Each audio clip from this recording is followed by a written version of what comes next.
Hey, welcome in. FG here. I didn't have anything to open today, but we're going to take a look at some of the interesting varieties and or errors that I've found in some of the pennies I've come across. I've been watching some of Numismatic's videos where he was doing some penny roll hunts and showing the varieties and errors that he had found. So kind of thought maybe I'd show off some of these. So I'll be right back. I'm going to set up the microscope here and we'll take a look at them. All right, so we'll start off with one here that I came across that's just kind of a fun one. He had showed a counter stamped one. I'm not really sure what this counter stamp is of. To me, it looked like somebody holding a staff.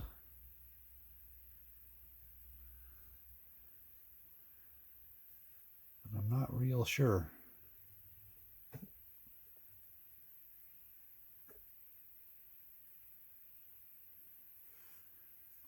So I've never seen that counter stamp before, but that's the first one we have there. Just kind of interesting. The second one I have here, I believe that this is a 80, let's see if I can get this to focus, 81 Philadelphia that came out of a mint set. But the interesting thing is what's going on with the steps here on the back of it.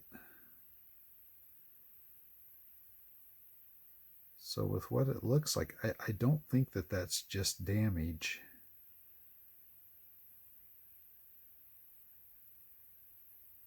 Although I guess it could be damage from the mint. Go. So there's that one.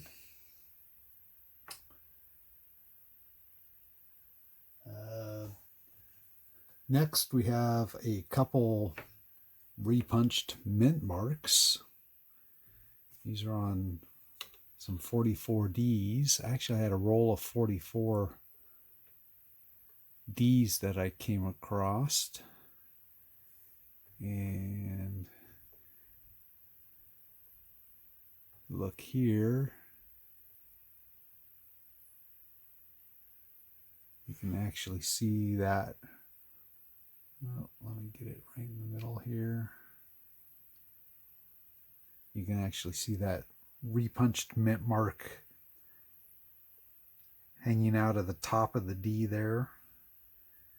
It's really pretty pronounced.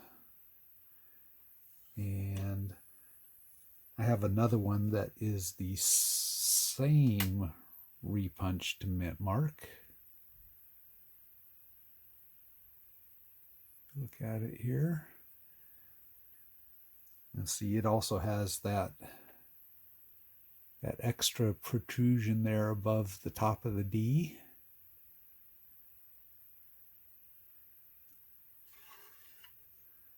Have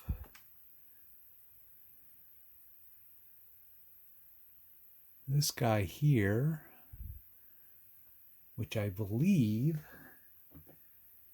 is one of the DDO 001s.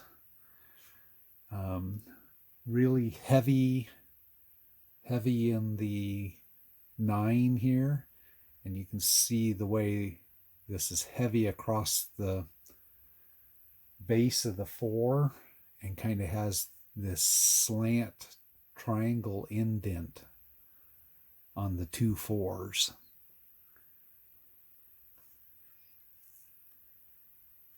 So that one was probably one of the coolest of those that I have. And there's that one. So the last thing I have to show here is actually an Indian head.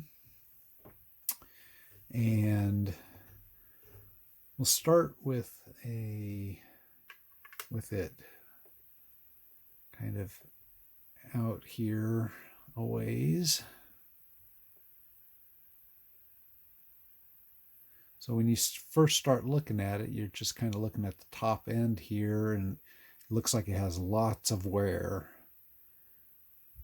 But you'll see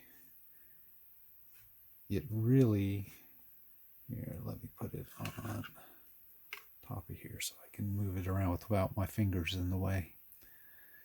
So you can see the bottom of it is really a pretty strong strike.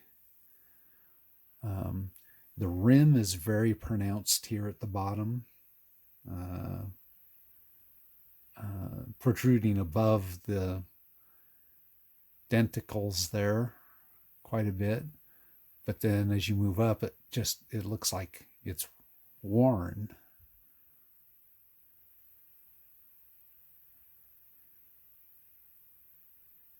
And you can kind of see the difference in how the denticles are near the edge here versus very pronounced and lots of rim here. So then if we turn it over, so this is where the bottom obviously was of the other one. We have lots of good detail in the shield, lots of good detail in all the denticles. But then as we move towards this end again, it looks like it's really worn. And I was kind of thinking, well, when I was looking at the front, maybe like maybe a grease strike through or something, but it's on both sides. So I did some research, and I asked around on the web in one of the forums for the Coin Help You, and had them voice opinions. And what it looks like is that this is actually a tapered planchet error.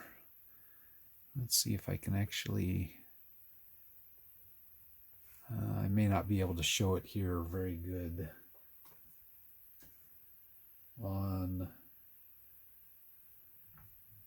the microscope. Let me see if I can do it this way. So what I'm going to do is we're going to hold this up with it and two regular pennies, and you'll see, you can see here that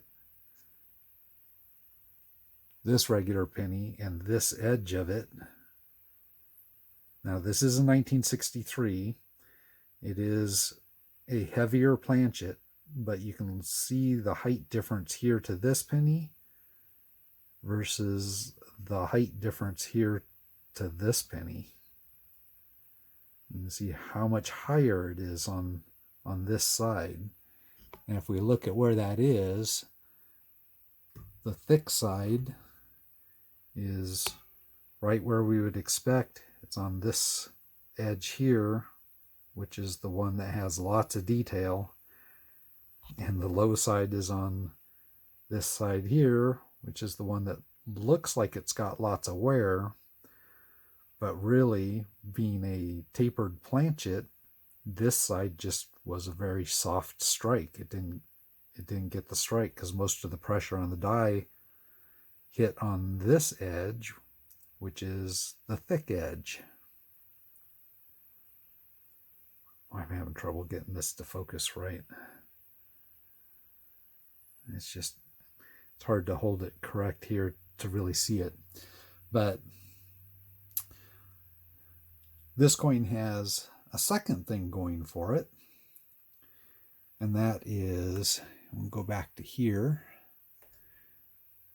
If you note here, it's also got a die crack going on right along through there.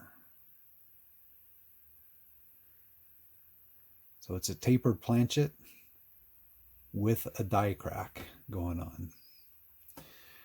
Now, I am not sure how this coin might grade. And it has a lot of good detail at this end where the strong strike is on both sides,